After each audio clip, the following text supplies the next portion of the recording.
2020-ci ilin aprelində koronavirus pandemiyasının ən qızğın vaxtında Apple sakit səssiz iPhone SE Second Generation modelini təqdim etdi. Şirkətin daxilində ilk SE-nin böyük uğuru hələ də yaxşı xatırlanırdı.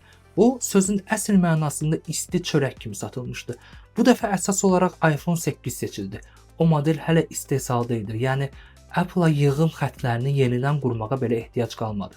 Nəticədə 2020-ci ilin iPhone SE-si dizayn və ölçü baxımından iPhone 8 ilə tamamilə eyni oldu.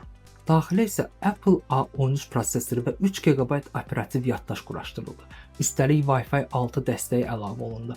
Amma bununla yanaşı 4.7 düymlük LCD ekran, 12 megapiksellik əsas kamera saxlanıldı. Sadəcə rəng palitrası biraz yeniləndi. Alıcılar üçün qara, ağ və qırmızı variant mövcud idi. Yəni Product Red. iPhone SE-nin başlanğıc qiyməti əvvəlki kimi $399 idi. Bu modelin əsas problemi isə avtonomluq idi.